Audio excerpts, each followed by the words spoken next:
네, 오늘 누가복음 17번째 시간입니다. 장밖에 안 갔는데 17번째 나갔습니다. 오늘 제목은 비방을 받는 표적이라는 제목으로 나눌 텐데요. 우리가 지금 짧은 본문을 읽었어요. 그러니까 지난 시간에 그 시므온에 대한 이야기를 했었잖아요. 시므온이 이제 정결례식을 하러 온 마리아의 그 가족한테 딱 보고서 축복을 하고 그 하나님 이제 천사합니다 막 이런 내용 있잖아요. 시므온이 이제 그동안 성령의 지시를 받고 그 뭐야 왜 그리스도를 보기 전까지는 죽지 않는다 하는 그 지시를 받고 나서 정결례식을 하러 온 아기 예수를 본 거죠. 그 과정 가운데 이제 막 찬송을 다 끝내고 이제 그 말에 대해서 이제 그 부모가 이제 아기 예수 마리아와 요셉이겠죠. 둘이 이제 상이 여기고 그 다음 절에 갑자기 시몬이 한마디 더 덧붙인 거예요. 뭐라고 하냐면 시몬이 그들에게 축복하고 하면서 여기까지 다 죽어요. 축복하는 게 다 죽은데 이상한 게 뭐냐면 갑자기 그의 어머니 마리아에게 딱 말을 해요. 그래놓고서 보라, 이는 이스라엘 중 많은 사람을 패하거나 흥하게 하며 비방을 받는 표적이 되기 위하여 세움을 받았고 라고 하고 있어요. 그리고 밑에 보면은 갑자기 칼이 마음을 찌르듯 할 것이다. 갑자기 이러죠. 네 마음을 찌르듯 할 거고 이는 여러 사람의 마음의 생각을 드러낸다. 여러분 이거 좀 약간 막말 같지 않으신가요? 네. 그 당시에 이스라엘에게 정결례식은 되게 중요한 행사였잖아요. 그러면 어쨌든 좀 최대한 좋은 말만 해주면 되잖아요. 이 아이는 나중에 큰 사람이 될 거고 정말 좋은 사람이 될 거야라고 이렇게 축복해주면 딱 거기까지만 하면 되는데 갑자기 그냥 막 누구를 패하게 하거나 막 흥하게 하거나 막 이 마음을 막 찌른다는 게 이게 관통한다는 얘기거든요. 관통해서 막 찌른다는 얘기인데 이 아이가 그렇게 할 거다 이렇게 얘기를 하는 게 썩 그렇지 않나요? 만약에 여러분 오늘날로 빗대어서 우리가 애를 낳았어요. 근데 막 이제 유아 세례를 딱 해야 되는데 어떤 목사님이 갑자기 막 이런 내용을 가지고 얘기한다고요. 이 아이는 나중에 불막 찌를 것이고 이러면은 이게 복이 되겠어요? 안 되잖아요. 그러면 안 되잖아요. 좋은 말만 해줘도 모자랄 판에 이게 애엄마한테 할 말은 아니죠. 그죠? 어찌됐든 간에 우리의 상식으로는 사실 이해되지 않는 말입니다, 이게. 네. 어떻게 아기 예수님한테 이런 얘기를 할 수 있을까? 그러면 우리는 한번 질문을 해보는 거죠. 왜 그럼 굳이 시므온이 이런 말을 했을까? 마리아에게 왜 이런 말을 아기에 대해서 얘기를 한 것일까라는 거예요. 성경은 그냥 기록된 게 없을 거 아닙니까? 먼저 우리가 이것을 알려면 생각해 봐야 될 게 뭐냐면 이 하나님의 구원이 선포되고 그리고 또 하나님의 이 생명의 빛이시잖아요. 그분이 이렇게 사람들에게 비추면 과연 사람들이 좋아할까요? 모두가 다 무조건 좋아할까라는 것을 한번 고민해 봐야 돼요. 분명히 하나님은 구원의 주체자이시고 그리고 그 자체이십니다. 구원이시죠. 그리고 어둠을 비추시는 빛이시기도 하세요. 시편 27편 1절에 보면은 이런 말씀이 있습니다. 여기 있나요? 네. 여기 한번 띄워주시겠어요? 네. 한번 읽어볼까요? 시작.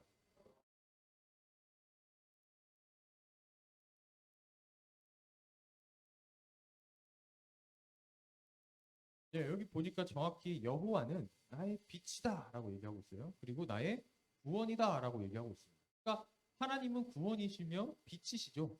예. 그래서 이 고백을 지금 하는 게 다윗인데, 물론 은혜를 받은 다윗의 고백이에요.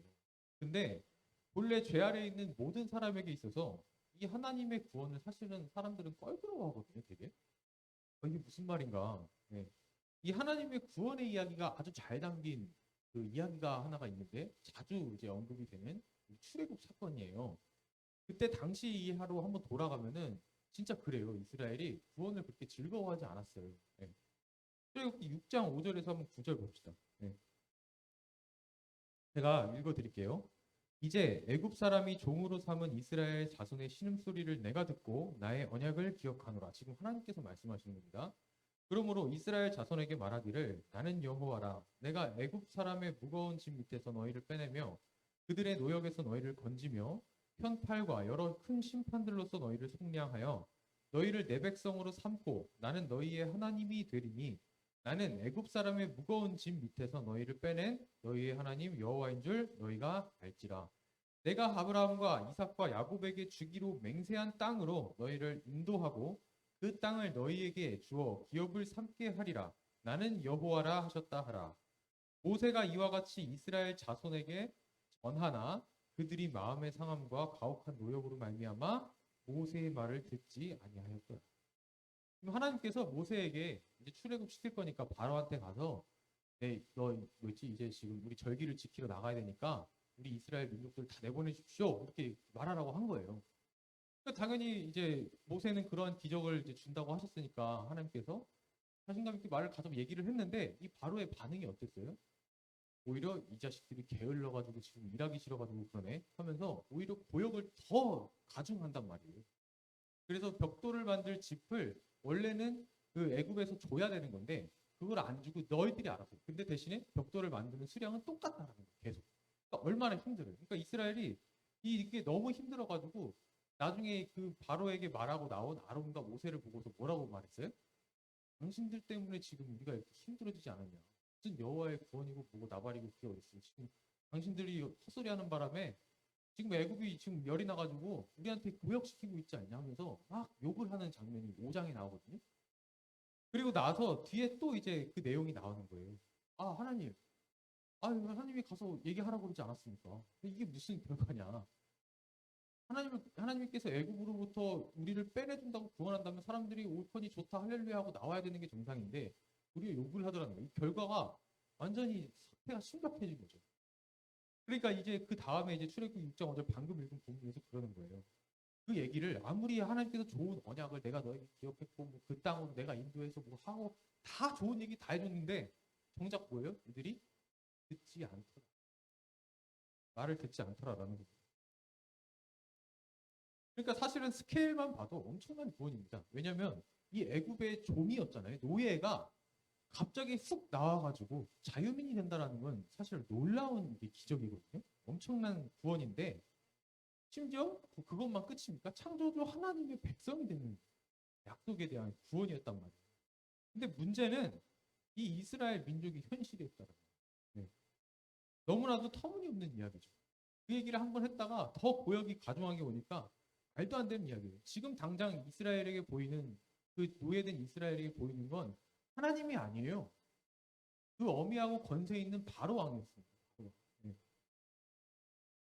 그러니까 이런 거죠. 모세 여호와의 말씀을 받았다고 하면서 구원하겠다더니 그렇게 바로에게 말한 결과가 지금 뭐냐? 이 꼴이 지금 뭐냐? 막 따지는 거예요. 심해지지 않았냐? 그러니까 구원을 하겠다는 말에 당장에 겪는 고통이 지금 너무나도 큰 거예요. 이스라엘은.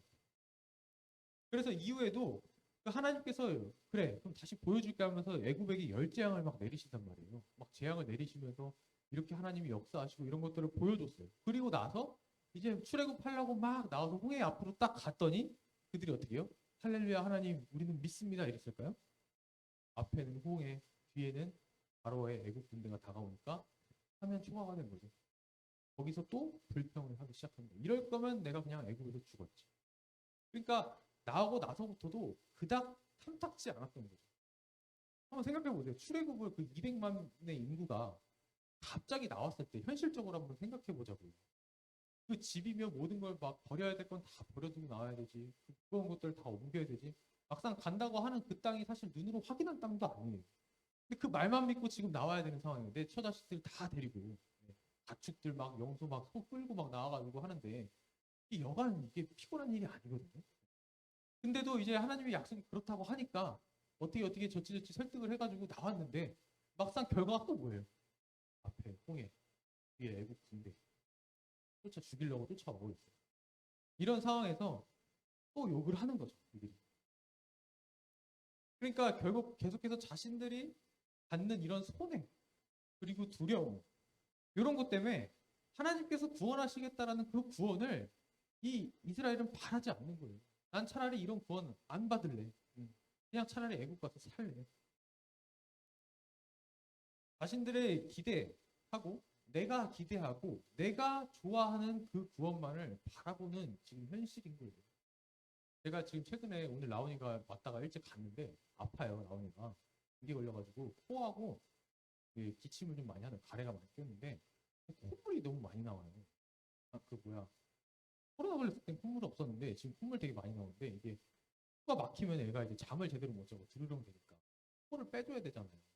근데 애기들이 다 그런지 모르겠는데 코 빼기를 진짜 싫어해요. 그냥 뺄라 그러면 으아 그러면서 울어요. 자기를 괴롭히는 줄 알아. 네. 코 민감하니까.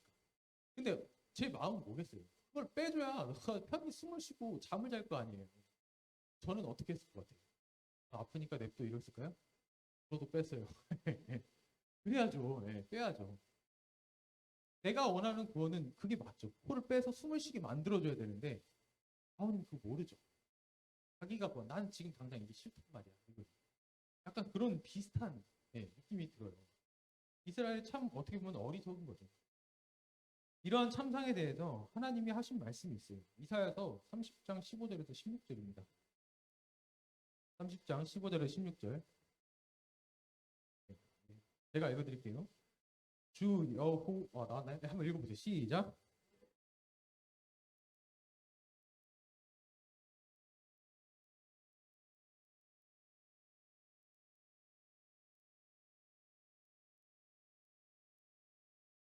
절.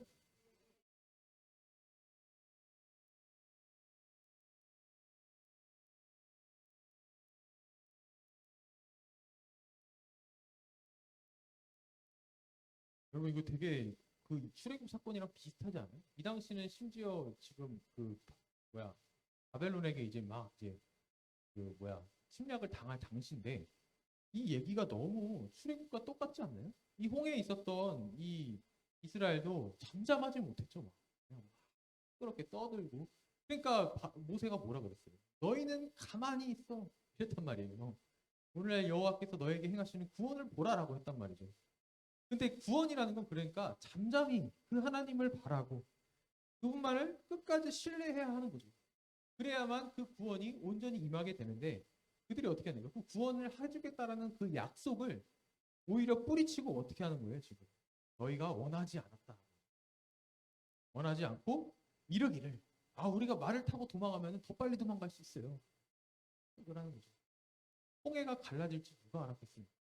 하나님이 그걸 가르실지 아무도 못했죠. 하나님은 차원이 다르시게 완전히 구원을 이루시는 거예요. 그러니까 사람의 입장에서는 말씀을 잠잠히 기다리고 그 구원을 기다리는 그게 너무 따분한 거예요. 오히려 말 타고 가는 게 더 효율적인 거예요. 내 다리로, 내 힘으로 뭔가 상황을 빨리 탈피해야만 이게 더 효율적이라고 생각하는 거죠. 그러니까 도무지 하나님의 약속에 대한 신뢰가 없는 거예요. 하나님을 믿지 않는 거죠. 그것이 여실히 드러나는 거예요. 하나님의 구원 앞에서. 그래서 이 본문에 지금 15절, 16절인데 이 9절에 보면요.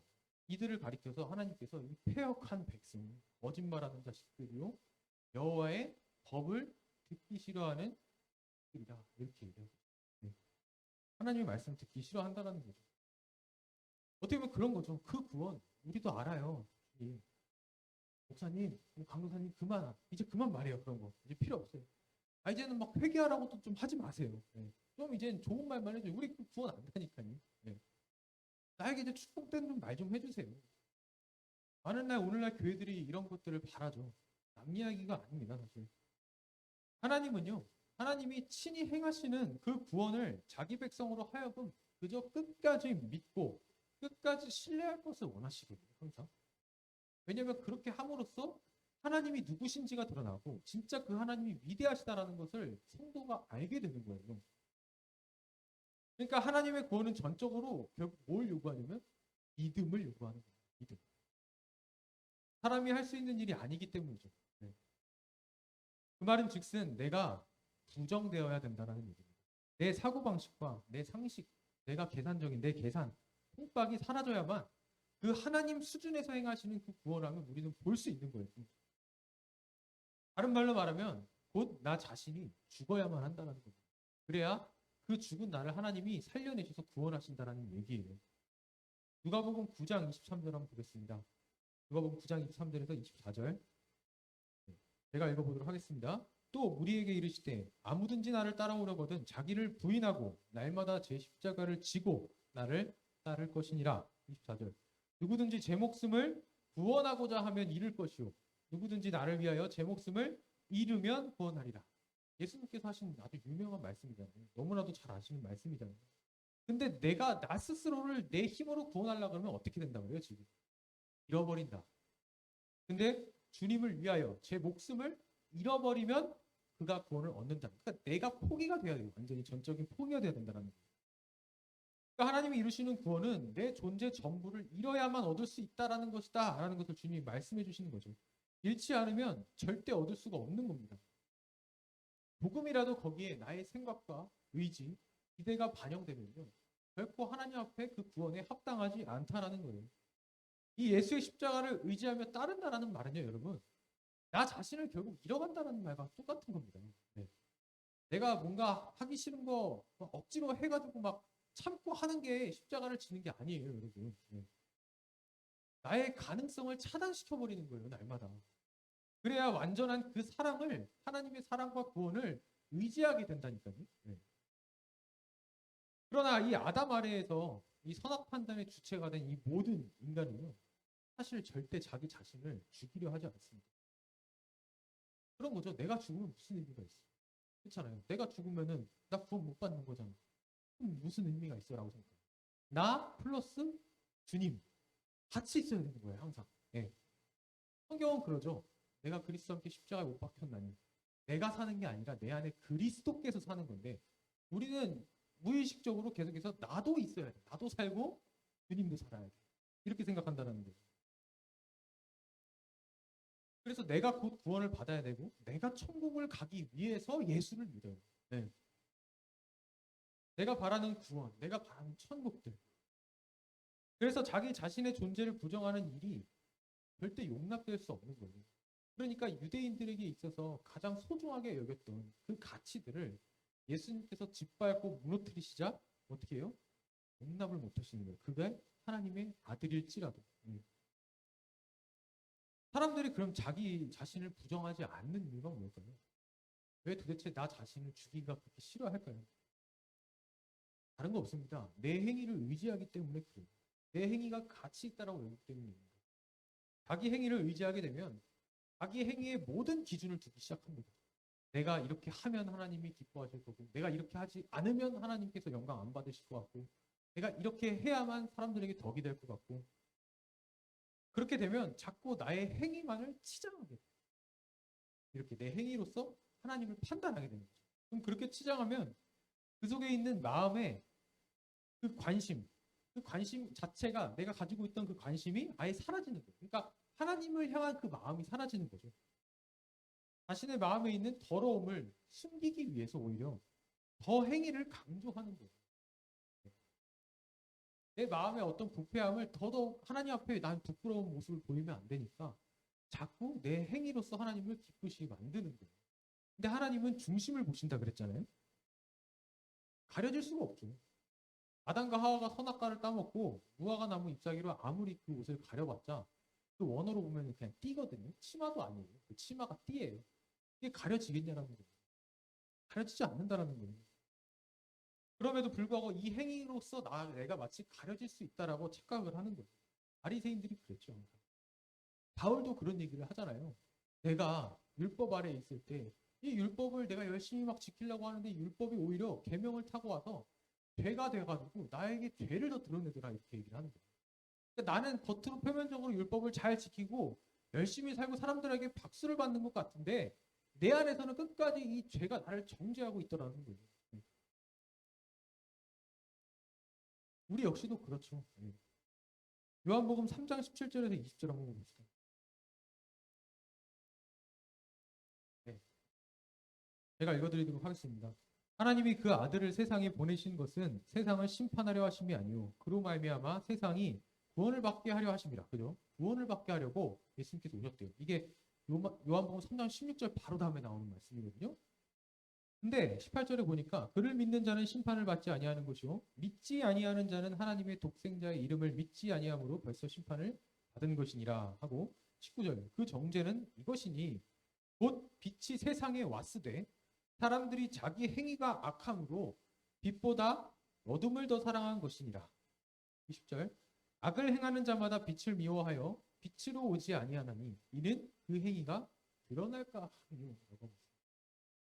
그러니까 빛을 비추면 그 어둠이 당장에 사라지고 구원이 임할 것 같잖아요. 근데 그게 아니라 오히려 어둠이 빛이 비추면 그 어둠과 빛이 너무나도 극명하게 대조가 되는 거예요.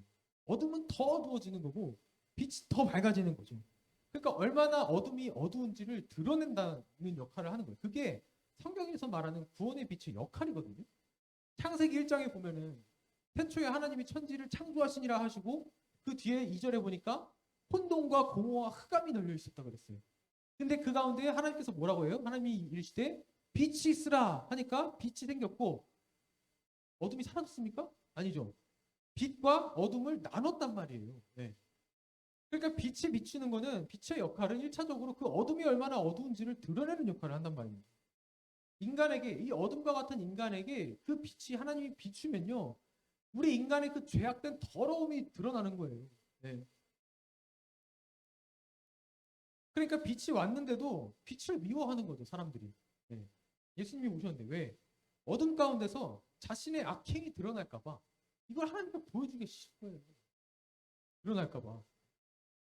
우리가 흔히 그 뉴스를 보면은 주로 범죄자들이 언제 범행을 많이 저질러요? 네, 밤에. 그죠? 밤에 많이 짓게 돼 있어요. 사람들한테 들키지 않으려고 하는 거죠. 이게 인간의 습성이거든요. 마찬가지예요. 사실 말이 악행이지 가장 드러나기 싫고 정말 칠흑 같은 어둠 가운데 있는 게 어디 있습니까? 이 인간의 마음에 있다. 네. 우리는 사람 관계하면서도요. 내 마음 들춰내지 않으려고 끝까지 노력을 많이 하죠. 네. 우리의 마음을 우리가 너무나도 잘 알기 때문에 그래요. 만약에 온 세상이 다 우리의 마음을 숨길 수 없는 세상이었다면 절대 못 삽니다. 그것도 웃기죠. 네. 뭐 하나 하면은 막 나 아파트 샀어.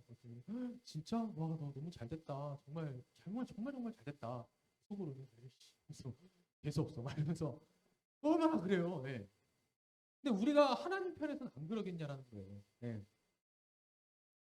얼마 전에 제가 아는 이제 그 자매가 후배가 한 명 있는데 복음으로 결론이 나고 이제 하나님 앞에 감사하며 살고 있는 신앙생활 하고 있는데 이제 안 해보던 사회생활을 이제 하기 시작한 거예요. 네. 사회생활 하면서 이제 공부를 해야겠다 싶어서 이제 학원을 다니고 그 영상 만드는 학원을 다니는데 처음 해보니까 자기가 항상 다 뒤처지더래요. 근데 요새 너무 고난 가운데 힘들대요.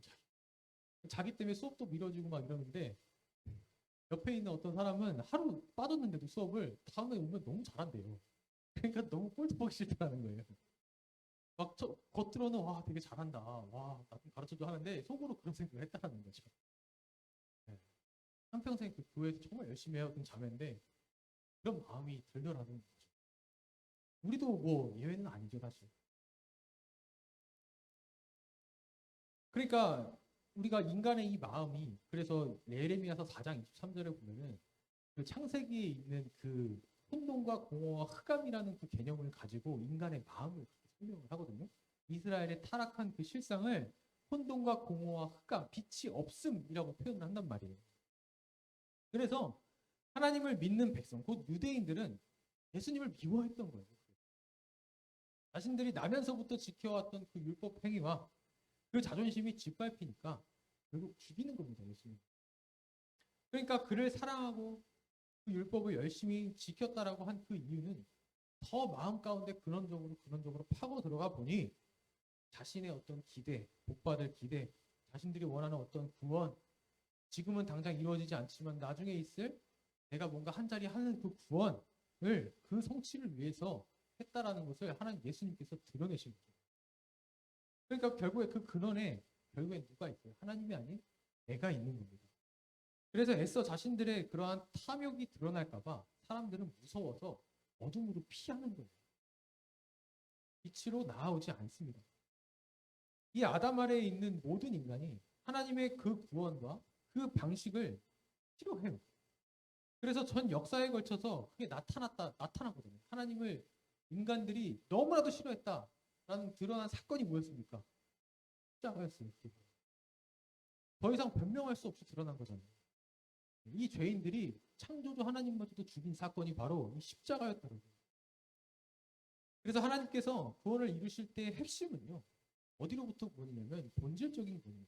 우리의 마음을 갈아 엎어버리는 구원이에요. 왜냐하면 마음이 부패했기 때문에 그것을 갈아엎지 않으면 겉으로도 변화될 수가 없습니다. 그래서 나의 존재가 일단은 사라지는 일이 되어야 선행되어야만 내가 예수와 함께 십자가에 달려 죽어야만 반드시 새로운 피조물로 부활을 하게 되는 거예요. 출애굽이 단순히 바로의 통치를 넘어 탈출하는 구원 정도가 아니었죠. 이 출애굽을 통해 하나님께서 하시고자 하셨던 게 뭐였습니까? 그들 마음 안에 있는 그 바로 두려움. 그거를 거기로부터 해방되는 것이 하나님의 목적이었어요. 네. 이제는 저 보이는 권세 있는 애굽이 두려운 게 아니라 이 하나님이 그들보다 더 강하고 얼마나 두려운 분인지 나 여호와인 줄을 너희가 알리라. 이게 핵심이었다고요. 네. 그러니까 그들이 정말 구원받아야 될 건 자기 자신으로부터 구원을 받았어야 했단 말이에요. 네. 하나님은 그들의 더러운 마음이 새롭게 변하여서 온전히 하나님을 사랑하는 자들이 되게끔 구원을 이루시는 분입니다. 아멘이십니까? 네. 하나님의 초점은 여러분 거기에 있습니다. 그래서 출애굽해서 홍해를 건너자마자 어디로 갑니까? 광야로 들어갑니다. 거기서 40년을 그 훈련을 하는 겁니다. 너희들 하나님 없으면 어떻게 되는 줄 알아? 입히시고 먹이시고 재워주고 안 하면 너네 끝나. 이거 알려주려고 광야로 내모신 거라고요. 그러니까 행위를 고친다고 우리가 할 때는요. 반드시 그 행위에 우리가 예를 들어서 행위를 고치면 결국 그 행위의 잘못을 지적해야 되잖아요. 너 뭐 이거 했어? 너 잘못했어? 거짓말했어? 너 그거 나쁜 거야. 지적을 하고 이제 거짓말 하지 마. 라고 우리가 교훈을 주면서 하지 말라고 권면을 하잖아요. 그죠? 어쨌든 그 행위의 잘못됨을 지적하고 건드려야만 그래야 그 행위를 고칠 거 아닙니까? 근데 어쨌든 이 행위를 고치고 지적하는 것만도 얼마나 짜증나요. 듣기 싫잖아요, 솔직히. 맨날 잔소리 한다 그러고. 그러잖아요. 네. 그러니까 뭐 하면은 나한테 뭐 해준 거 있어? 뭐 하는 것도 없으면 나한테 왜 난리야? 막 이러면서 하잖아요. 우리 너나 잘해 막 이러면서. 그것도 근데 기분이 나쁜데요. 이 마음을 고친다고 할 때는요. 미쳐버리는 겁니다. 그렇지 않아요? 행위가 잘못됐으면 행위를 잘못했다고 지적하는데 마음이 잘못된 건 어떻게 해요? 네 마음 잘못됐어라고 지적한다니까요. 그러면 이게 받아들일 수 있겠어요, 사람이? 네. 그러니까 완전 마음을 지적한다는 건 내 존재를 완전히 부정하는 거기 때문에 미친 듯이 거부감이 몰려오는 거예요. 근데 하나님은 구약 성경 내내 이스라엘에 뭘 지적했어요? 너희들 나 마음으로 떠났잖아. 이들이 입술로는 나를 공경하나 마음으로는 내게서 멀어졌으니. 철저하게 마음을 항상 지적하고 그 마음을 돌이키려고 하는데 그걸 선지자로부터 들은 이스라엘이 얼마나 기분이 나빴겠어요. 근데 그게 현실이었단 말이에요.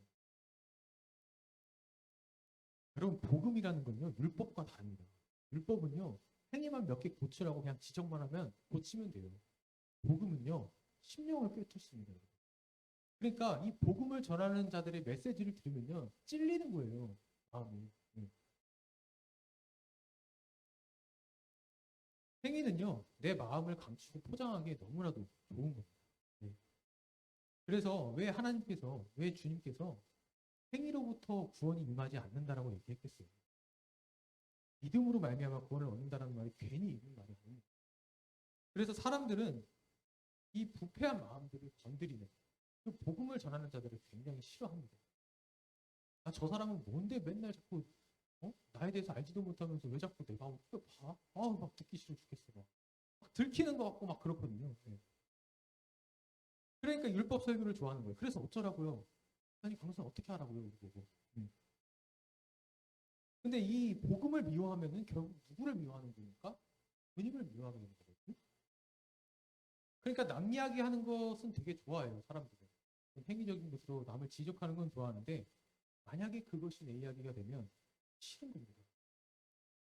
그러니까 따라서 여러분 선악과 따먹은 아담 아래에 있는 모든 인간의 사고방식으로는요.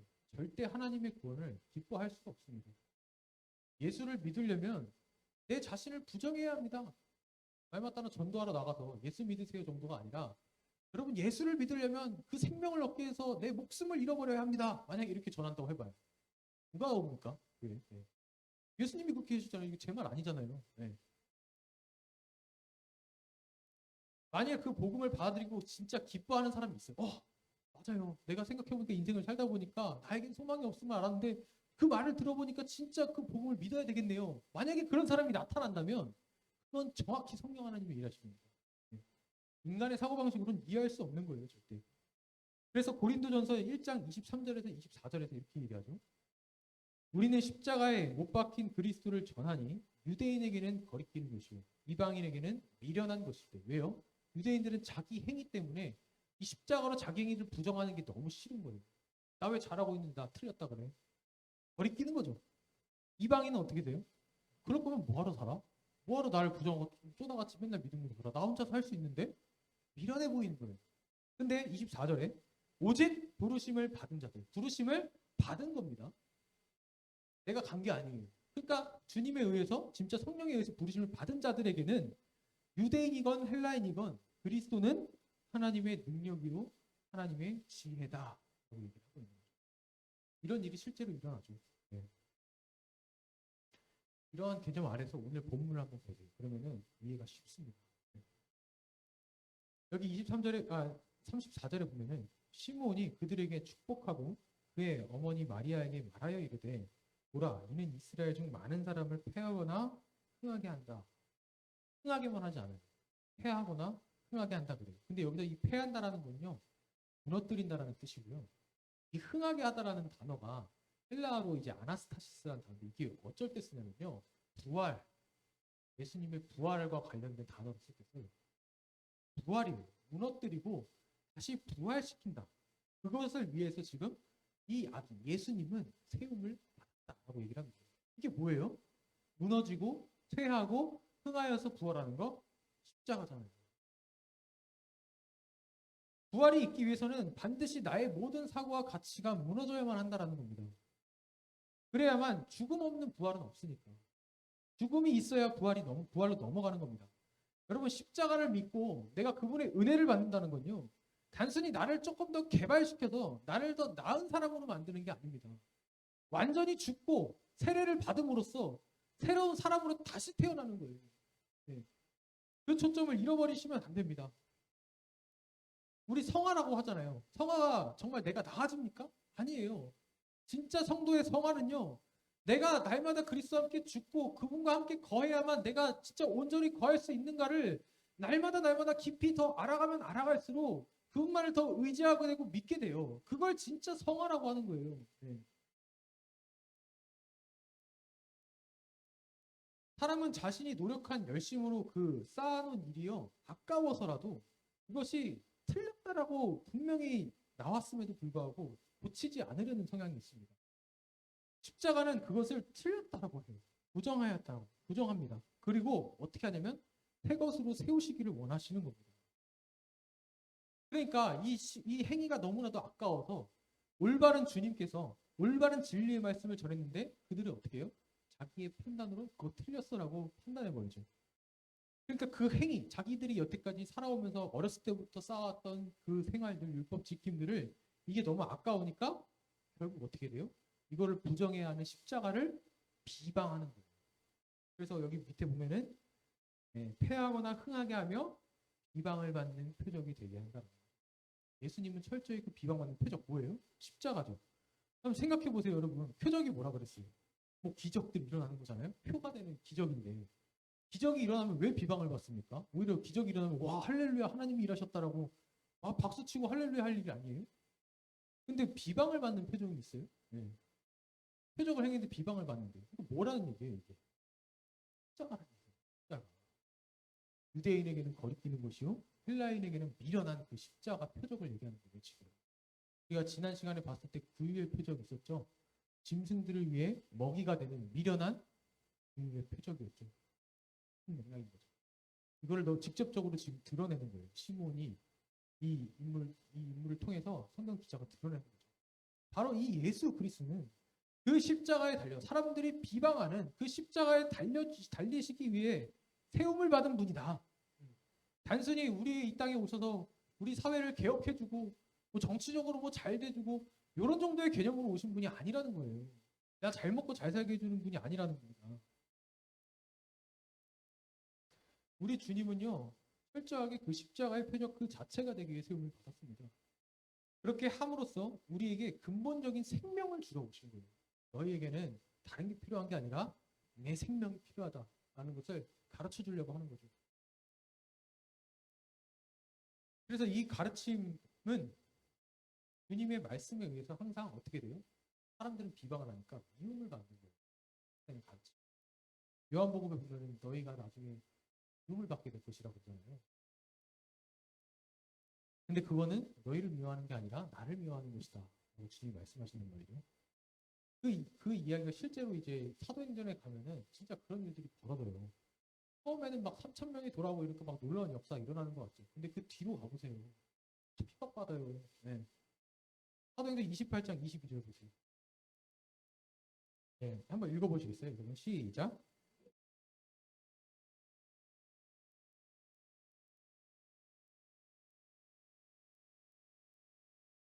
사도 바울이 로마로 이제 압송되면서 소송하면 압송되고 거기서 이제 머물 때 있었던 일이에요. 그러니까 이 로마에도 이제 그리스도의 복음을 듣는 사람들이 몇몇 있었거든요. 근데 로마로 가서 거기에 유대인들 중에 높은 사람들을 초대한 거예요. 그들에게 말을 이 복음의 메시지를 한번 전해보려고 초대를 했는데 그들이 지금 이렇게 얘기하는 거예요.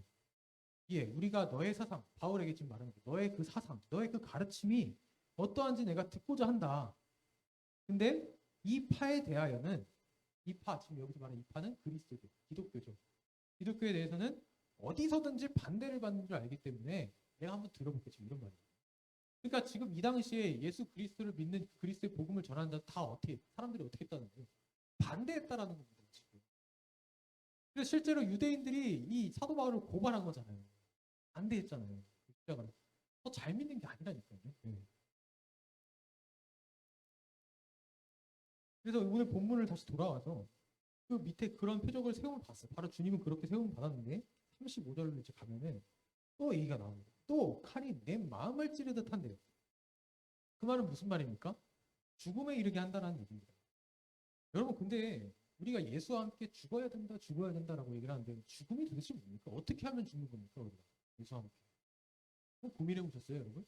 어떻게 하면 죽는 거예요? 그 죽는 게 바로 뒤에 나와요.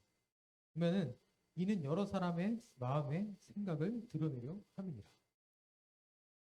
여러분 사람의 마음의 생각을 드러낸다. 그러니까 이 말은 무슨 말이냐면 우리 안에 온갖 악과 탐욕이 드러남으로써 내 존재가 사실은 선하지 않고 항상 악할 뿐임을 폭로할 때 그걸 죽음이라고 합니다. 원래 하나님보다 사람을 두려워하는 게 인간이거든요. 여러분 생각해보세요. 우리가 진짜 하나님을 두려워합니까? 사람을 두려워합니까? 여러분 정말 사람 앞에서 이 놀라운 복음을 자랑하실 수 있어요? 네. 정말 내가 맛있는 맛집, 횟집 아니면 뭐 떡볶이집 이런 거 자랑하는 것보다 이 그리스도의 십자가를 정말 잘 설명하면서 자랑할 수 있어요? 뭐 할 수 있으면 정말 잘하고 계시는 거지만 한번 고민해 보시란 말이에요. 그럼 왜 못하는 거죠? 못하는 이유가 뭐예요? 사람의 눈초리가 두려운 거거든요, 사실. 네. 그러니까 심지어 사람도 이 복음을 드러내기 두려운데 거기에 내 죄악과 내 안에 있는 모든 것들이 확 폭로된다? 이것만큼 정말 죽은 것 같은 일이 없는 거예요. 연예인들이 왜 갑자기 자살을 하고 그럽니까? 자기 안에 있었던 어떤 스캔들, 뭐 안 좋은 일들이 드러나면 어떻게 돼요? 그걸 견딜 수가 없는 거예요. 정말 안타까운 일이긴 하지만 그걸 견딜 수가 없으니까 내가 그냥 육신으로 죽는 것보다 더 그게 나은, 그게 죽는 게 더 나은 거예요. 내 가치가 떨어지는 거거든요. 그렇게 되면. 그러니까 드러남으로 죽는 거죠, 사람은. 그럼 왜 드러나야 드러남으로 죽는가? 결국에는 이 선악과를 따먹고 선악 판단의 결과가 바로 하나님을 살해할 수밖에 없다라는 그것을 보여주려고 그러는 거거든요. 이게 무슨 말인가? 그럼 생각해 보세요. 정말 이런 예는 극단적인 예라서 들고 싶지는 않지만 그래 여러분들이 이해를 돕기 위해서 드릴게요. 어느 날 갑자기 일본이 자위대를 결성해가지고 야 한국을 다시 한번 침략해야겠다 한 거예요. 여러분 이게 용납이 됩니까? 용납이 돼요? 안 되잖아요. 다시 한번 그 일제강점기 일을 하면 안 되잖아요. 근데 명목이 하나님이 시켰다라는 거예요. 그럼 어떻게 생각해요? 만약에 그게 진짜라면 여러분 받아들일 수 있어요? 그래서 내 가족들 막 다 뺏어가고 막 그러면 여러분 어떻게 생각하세요? 일단 받아들일 수가 없죠. 저도 못 받아들일 것 같아요. 근데 한번 생각해보세요. 구약 성경으로 돌아가서 하나님께서 이스라엘을 들어가지고 저 가나안 민족들을 싹 다 죽여라. 어린이부터 어른부터 아이까지 그리고 짐승들까지 싹 다 죽여라. 여러분 어떻게 생각하세요? 이거? 그들 우상 숭배했으니까 다 죽여도 됩니까?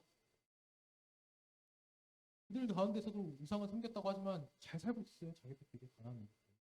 왜 근데 하나님이 이스라엘에서 그들을 왜 죽이라고 했죠? 이 이해가 되십니까, 여러분? 하나님 분명히 살인하지 말라라고 했잖아요. 왜 살인을 조장하시죠? 지금 이제 갑자기 이제 헷갈리기 시작하고 내가 아는 하나님이 그게 아닌가? 우리의 선과 악의 판단으로 기준을 두면요, 하나님은요 악한 하나님으로밖에 안 보이는 거예요. 이게 지금 우리 현실입니다. 이게 하나님은 그냥 비인륜적으로 분으로밖에 안 보이는 거예요. 우리의 사고 방식의 한계입니다. 내 윤리적인 사고 안에서 하나님을 판단하는 거예요. 자꾸. 만약에 그러면 가나안은 그렇다 쳐요. 그 가나안까지는 하나님이 뭐 하나님이니까 그럴 수 있어. 그럼 만약에 그 하나님이 저와 여러분에게 그 칼을 들이신다면 어떻게 될까요? 네. 만약에 그 칼을 들이신다면 그거 용납할 수 있습니까? 만약에 제가 이런 예를 들으면 어떤 분들은 이러실 거예요. 하나님이 어떻게 그러세요? 절대 저한테는 그러실 리가 없죠. 네. 하나님 저를 구원하셨는데 어떻게 그러실 수 있어요? 뭐 그러실 수도 있죠. 만약에 근데 그렇게 한다고 생각해보세요. 그러니까 하나님보다 내 판단이 더 중요한 거예요. 거부감이 오죠. 몰려오는 거예요. 주체가 내 자신이기 때문에 그런 하나님은 내가 인정하고 싶지 않다라는 겁니다. 자기가 생각하는 하나님으로 꽉 차 있는 거예요, 우리는. 내 자신이 인생의 주인이기 때문에 그것만큼은 받아들일 수가 없는 거예요. 여러분 근데 알잖아요. 우리가 하나님 앞에 신앙생활 하면 얼마나 잘해요. 우리가 정말 매 순간 하나님을 사랑하면서 지내니까 날마다 죄짓잖아요. 그 결과는 당연히 사망이고 심판인데 어떻게는 뭐 맨날 같은 죄만 범죄 막 저지르면 하나님도 율법체이신데 너무 부끄럽지 않아요? 하나님도 그러실 수 있잖아요. 아유, 야, 내가 지쳤다 이제. 한송아, 내가 진짜 참아보려고 했는데 너무 죄를 짓고 있네. 만약에 이러시면 어떡할 거예요? 얼마나 억장이 무너지는 일입니까? 그러니까 우리의 사고방식으로는요, 이 하나님이 잘 이해가 안 되는 거예요. 욥을 치셨던 그 하나님. 네? 그러니까 여러분 바리새인과 서기관들, 그 유대인들이 어땠을 것 같아요? 그들이 정말 생명처럼 여겼던 율법 행위였어요. 어려서부터 우리는 저 이방 민족들, 할례받지 않은 민족들과는 다르다. 그래서 그 프라이버시, 자부심, 이걸 지켜오면서 열심히 율법을 행하고 저들과 구분됐다라고 자신감 있게 떠들었단 말이에요. 그것만큼은 내가 아무리 굶고 가난하게 살아도 지켜야만 했던 자존심이었습니다. 근데 주님이요, 그걸 옷에서 쳐 부수는 거예요, 그거를. 네. 너희도 정말 그거 맞아?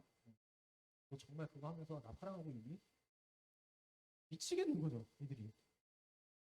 왜냐하면 율법을 지키는 거 좋은데 그것을 그냥 행위로만 지키게 되면요. 결국 내 의와 자존심을 챙기는 거지. 그게 진짜 날마다 나를 사랑한 게 아닌 거 아니냐. 악과 운양과 11조는 다 들이대 나를 향한 공경하는 마음이 없어. 나는 인애를 원하고 제사를 원하지 않는다라고 얘기했는데 너희들은 계속 나한테 뭐가 갖다 바치려고 그래. 주님이 그러시잖아요. 그러니까 그 사랑하지 않는 마음을 자기들도 알 거예요. 열심히 율법을 지켜보니까 아는 거 알면서도 자꾸 열심히 행위를 가꾸면서 사람들에게 박수도 받았는데 그 마음, 그 사랑의 열매 드러내려고 하니까 그것도 좀 열매 좀 줘봐라고 하니까 그때서야 이빨을 드러내는 거예요. 당신이 무슨 하나님의 아들이야. 오히려 우리가 이렇게 열심히 했다라는 걸 인정해줘야지. 그거 틀렸어요. 그러니까 죽으세요. 당신은 우리 하나님 아니니까. 참으로 아이러니하죠. 심지어 이 당시 유대인들 하나님 믿는 백성들 아니었습니까? 유일하게. 예수님은 다른 사람들한테 죽지 않았어요. 그 당시 하나님을 믿고 있는 사람들한테 죽었어요. 그러니까 십자가 사건은요. 이렇게 선악의 주체가 된 모든 인간의 그 창조주를 향한 반역성을 폭로한 사건이에요. 이것이 너희들의 실존이다. 모든 인간은 죄인으로 폭로하는 거죠. 의인은 없으면 하나도 없나니. 무엇보다 모두가 틀렸다고 한 그 예수님을 하나님이 살리셨다고 그러잖아요. 부활시키셨잖아요. 하나님이. 인간들은 다 하나님 예수님 틀렸어요. 우리 가치를 부정하는 거 틀렸어요 했는데 하나님이 그를 부활시켰단 말이에요. 그럼 더 이상 그 앞에 선 우리는 어떻게 되는 겁니까? 뭐 요즘 말로 빼박이라 그러나요? 큰일 난 거죠. 이제. 그냥 우리 죽은 목숨인 거죠. 그냥. 그러니까 여러분 예수님의 십자가 사건을 보고요. 아우 저 유대인들 나쁜 놈들. 그 독일 신학자들이 옛날에 그랬던 것처럼 막 나치하면서 유대인들 막 다 죽이는 거 막 동의하고 그랬잖아요. 그게 아니라 그 유대인들을 보면서 우리가 다 예수님 살해자구나라는 것을 깨달아야 되는 겁니다. 우리의 이 사고와 판단이 결국 하나님마저도 살해하는 지경까지 이르게 되는구나라는 것을 우리는 처절히 깨달아야 돼요. 우리는 그 예수님 살해자라는 이 명찰을 붙이고 다니는 사람들입니다. 십자가는 이러한 우리의 완악한 실존을 드러내므로 난 하나님의 심판 앞에 죽을 수밖에 없다는 그 사형 선고를 내리는 거예요. 그럼으로써 죽음에 이르게 하는 거죠. 아, 나 하나님 살아전에 하면서 승모가 되는 거예요. 죽음과 같이 정말 견디기 힘들지 않으세요? 그러니까 여러분 십자가는요. 우리의 영혼과 마음의 양심을 찌르는 겁니다. 그죠? 사도행전 2장 37절 한번 볼게요. 네, 제가 읽어드리겠습니다. 그들이 이 말을 듣고 마음에 찔려 베드로와 다른 사도들에게 물어 이르되 형제들아 우리가 어찌할꼬 하고 베드로가 성령 충만함을 받아서 예수 그리스도의 복음을 전합니다. 이 복음이 너무나도 강력해요.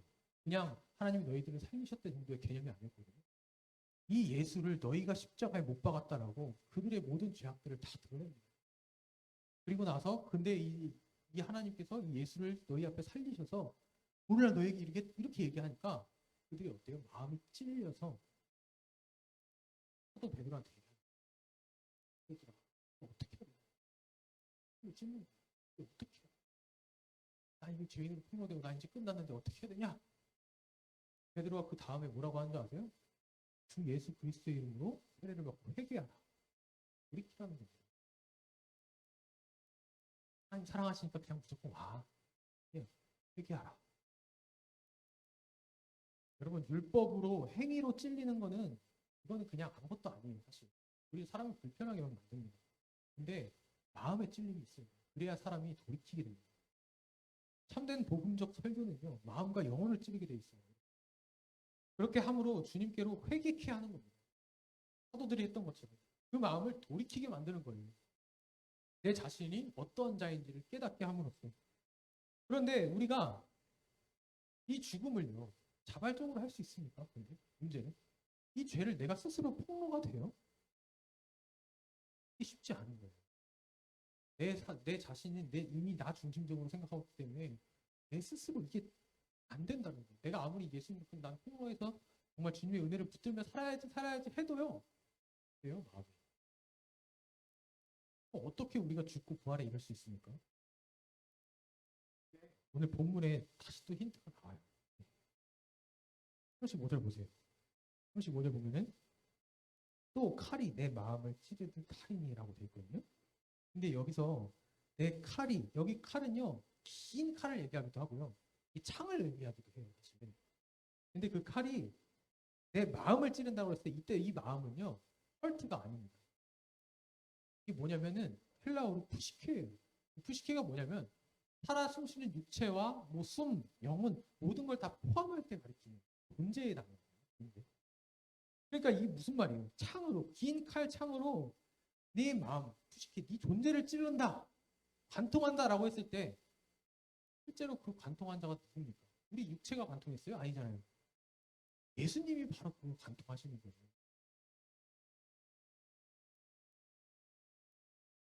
우리의 육체가 바뀐 게 아니라 우리의 죄된 육체가 그 예수님께서 그 육체를 입으시고요. 자신의 몸을 창으로 관통당하셨잖아요. 실제로.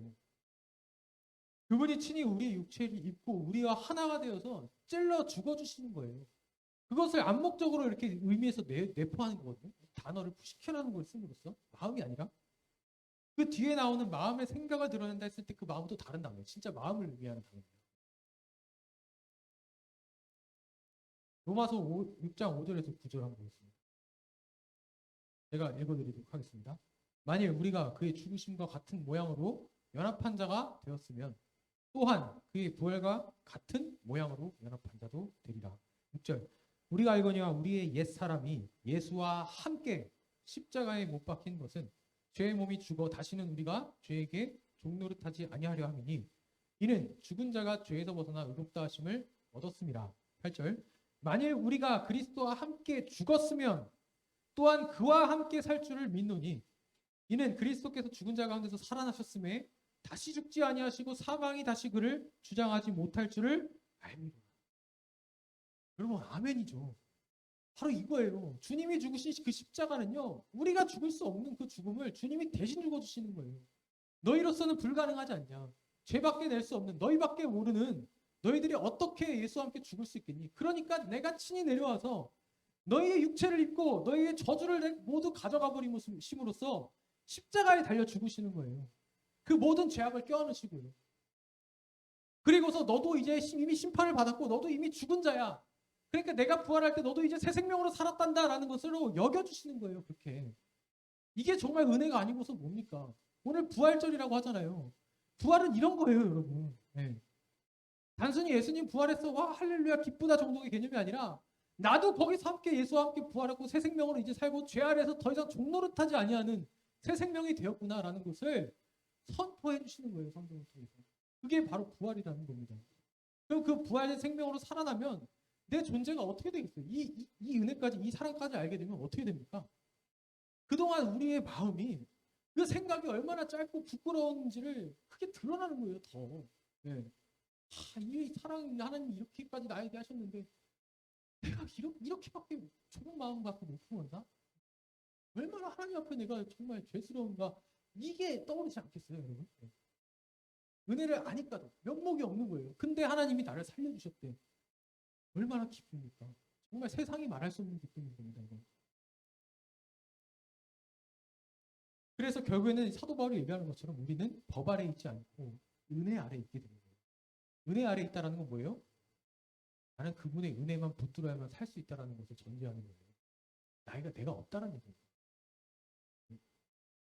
하나님의 마음의 생각과 우리의 마음의 생각과 이렇게 다른 거예요. 네. 여러분 시므온이 오랜 세월을 기다렸죠. 너 그리스도 보기 전까지는 절대 죽지 않아. 얼마나 기다렸는지 모르겠어요.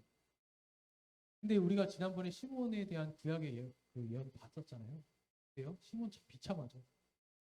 살인을 저지르고 그 분에 못 이기고 자존심 때문에 그 세계민족들 다 찔러 죽이고 그래서 결국에는 기업도 받지도 못해요.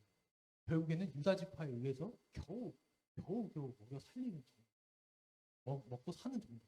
이게 시므온의 실패였어요. 그러니까 유다 지파의 의대로 사는 자들이었단 말이에요. 그러니까 그 시므온이 결국에는 그 시므온의 그런 역사가 예수 그리스도가 나타나죠. 그 주를 봄으로써 해결이 되는 거거든요. 그러니까 유다에 의해서 은혜로 사는 것, 곧 자기의 전적인 부정, 나 자신에 대한 부정과 그 예수에 의해 산다라는 그 사실을 처절하게 깨닫고 가는 겁니다. 그럼으로써 평안을 얻는 거예요. 그리스도 안에서 죽는 거죠. 하나님께서 자기 사랑하는 백성은요, 바로 죽기 전에 우리가 이 세상 사는 날 동안 우리의 숨이 끊어지기 전에 반드시 그 그리스도를 보게 될 것입니다. 아멘이십니까? 단순히 이 재림하시는 그 예수님 말고요. 그 십자가에 달리신 나와 함께 죽고 사시는 그 예수를 그것을 그 가치를 알고 그 값어치를 알고 거기에 전 삶을 바칠 정도로 그 사랑을 알게 될 거라고요. 하나님의 백성과 성도라면 그러한 시므온과 같은 하는 날 동안 그 비방을 받는 표정 그것이 정말 가치 있는 것이고 나에게 생명이고 능력이다라는 그 주님을 똑바로 보게 된다는 겁니다. 그리고 믿게 될 것이다 라는 것을 성경에서 내포해서 담아주고 있는 거예요. 그럼 결론 맺겠습니다. 하나님은요 항상 거기에 관심이 있어요.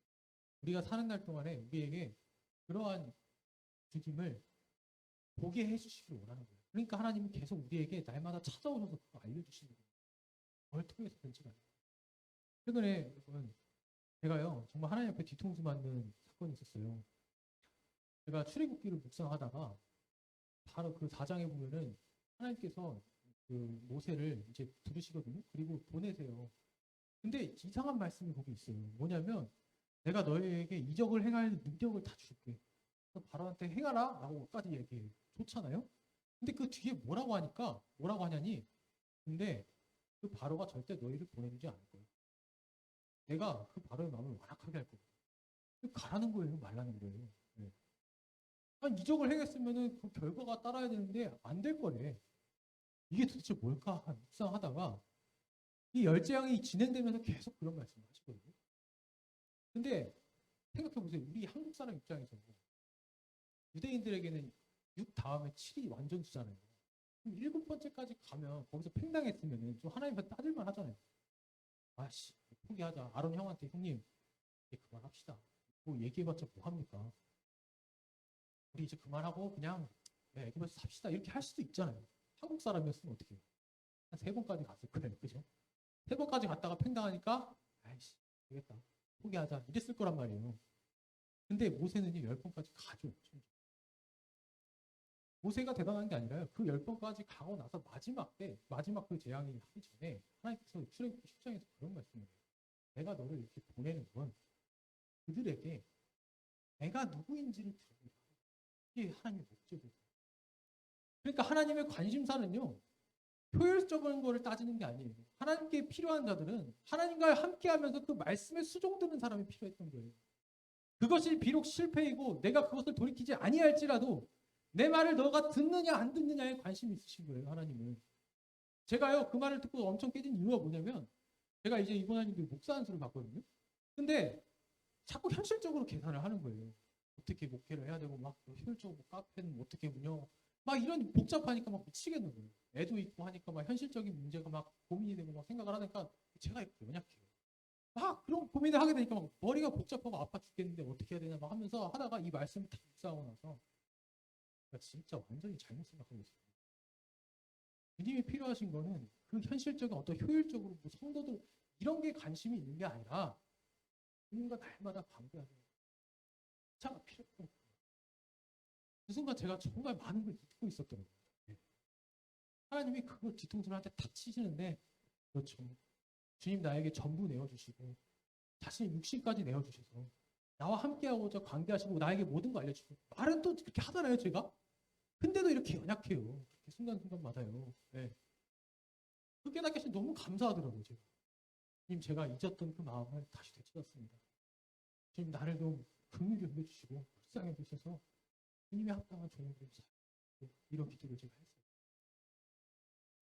여러분들의 인생은 어떻습니까? 네. 하나님은요 그런 자가 필요한 거예요. 그 삶이 내 앞에 방향이 내가 심지어 내 설령 내 목숨이 끊어질지라도 주님과 항상 동행하고 주님을 끝까지 신뢰하는 자, 그 구원을 기대하고 믿는 자를 하나님께서 필요로 하신다는 거예요. 우리 이 시간 짧게 한번 기도하셨으면 좋겠습니다. 십자가는요 1차적으로 우리에게 좋은 것이 아닙니다. 우리가 받을 수 있는 것이 아니에요. 그러나 우리가 할 수 없게 주님이 하시는 거예요. 그 십자가의 사랑은요 우리를 정말 영원히 새로운 삶으로 만들어낼 하나님의 놀라운 사랑이에요. 우리가 그 사실을 잊지 않았으면 좋겠어요. 그 마음, 하나님의 마음, 우리를 향한 그 마음을 잊지 않으셨으면 좋겠어요. 기도하실 때 하나님, 더욱더 우리 마음 가운데 그 주님을 아는 마음, 주님의 그 헤아릴 수 없는 그 사랑의 마음, 그것을 더욱더 알려주셔서 나로 하여금 잘못되고 정말 뒤틀어진 그 사고방식을 벗어나서 다시금 그 주님께로 돌아갈 수 있는 그 마음을 더욱이 더 허락하여 달라고 우리 시간 한번 짧게 기도하도록 하겠습니다.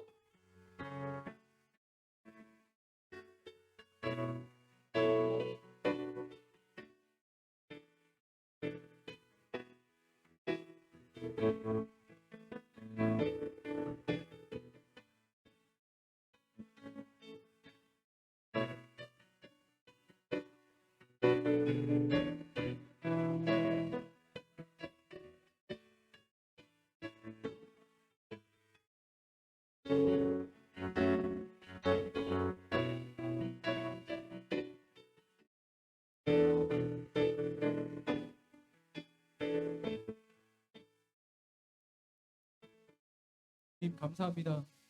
첫 번째도 주님이시고 두 번째도 주님이고 세 번째도 주님이십니다. 하나님께서는 영원히 우리와 함께 하시기를 먼저 원하시고 은혜를 베푸셨습니다. 하나님 그 은혜에 힘입어 우리가 더욱더 우리의 잘못된 사고방식 가치관들을 다 제하여버리고 그 십자가로 제하여버리고 온전히 나에게 구원을 주시는 그 주님만 기대하며 믿으며 나아갈 수 있도록 우리 모두를 붙들어 주옵소서. 그것이 가장 큰 생명이고 그것이 가장 큰 축복임을 우리로 하여금 잊지 않도록 날마다 성령 하나님 우리를 붙들어 주시옵소서. 감사드리며 예수 그리스도 이름으로 기도합니다. 아멘.